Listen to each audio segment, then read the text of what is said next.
friends and neighbors. That was a brief demonstration of how I like to play a neat little tune called Muddy Road, which I learned very recently actually from an old field recording of Claude Wolfenbarger.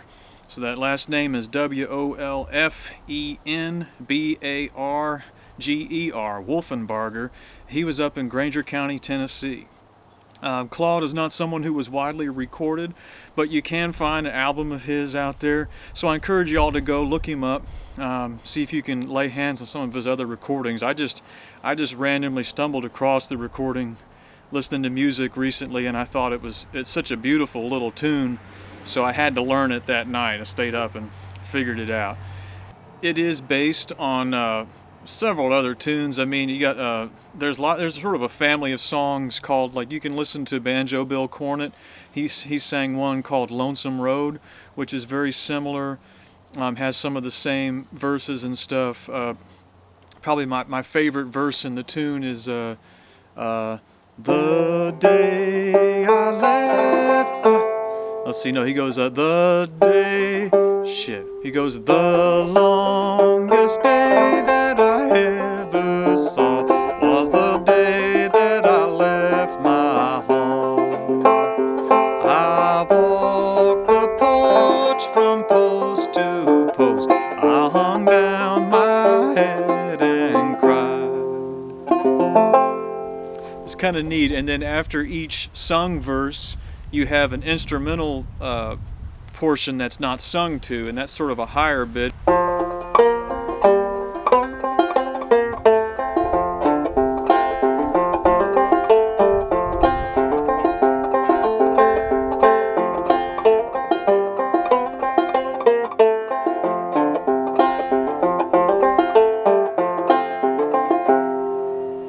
Anyhow, I just thought the combination of that old sung verse with those archaic lyrics, and then that little high part that you don't sing to, that gives it kind of a call and response feel, which to me seems pretty archaic. It seems pretty old, like it's an older piece of music. I really like it.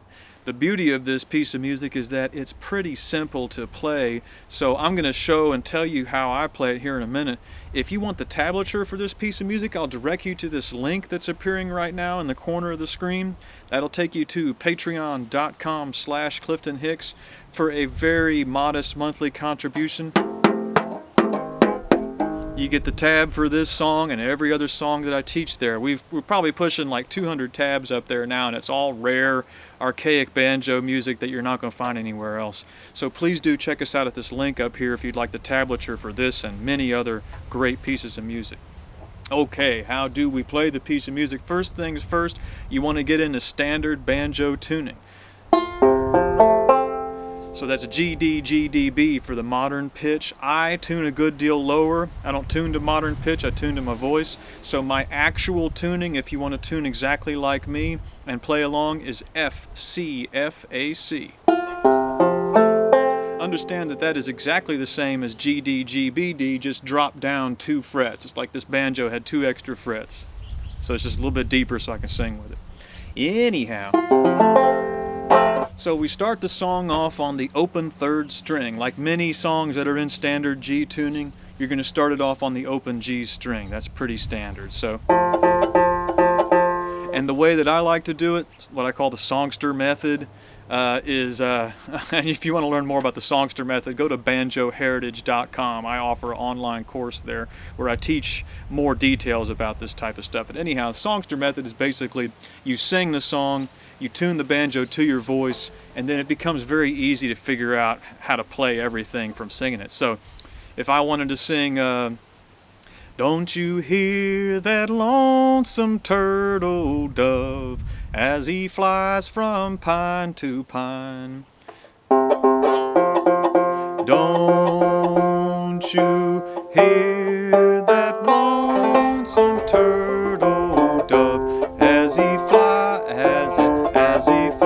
from pine to pine? So how would I get that? I start off on the open 3rd string. Then I'm going to note the open 3rd string, and I'll note that string at the 2nd fret. Then I'm going to play the 2nd string open, then the 1st string open, then walk it back down. The then I'm going to go down to the bass string noted at the 2nd fret, and the bass string open. So that gave me, don't you hear that lonesome turtle dove? All of that is on the 2nd fret. Very simple. So you can come up with your own way to play that. It's all just back and forth on the 2nd fret. So how would I get, as he flies from pine to pine, as he flies from pine to pine. All I'm doing is walking back and forth on the 2nd fret. It's so simple. He's mourning for his own true love, just as I mourn for mine. Nothing to it, folks. So the little high part is basically going to be you're noting the 3rd string at the 2nd fret. You're going to come up and note the 2nd string at the 1st fret, and then you're going to come down with your ring finger and you're going to note the 2nd string at the 3rd fret. So that gives you.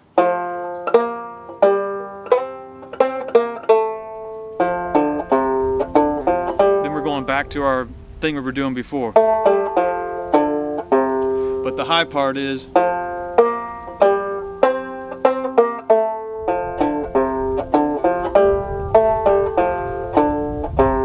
So I can tell you that these are all very common sweet spots. A lot of songs in standard banjo tuning are basically you're just playing strings, mostly open strings, and you're doing a little bit of noting on the 2nd fret. There are many songs that you can play entirely just on the 2nd fret of the banjo. Experiment with this, play around with it. You'll see that it's true. And then sometimes if you want to get a little mournful, notey sound to it, you come up and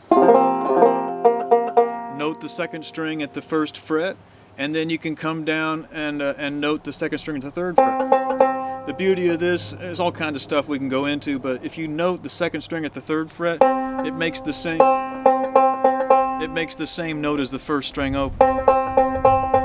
So you don't even have to do that. I think it sounds neat there. But there's a ton of music like.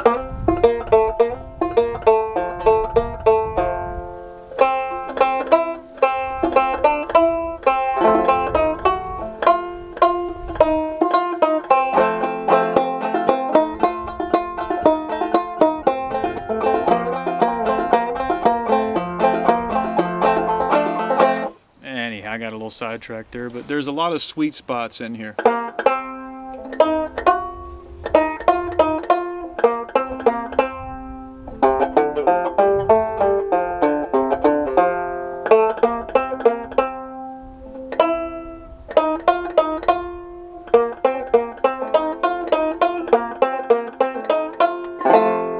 Dude, play around with it, have fun with it. Okay, that's all I wanted to show you. That it's a real simple tune.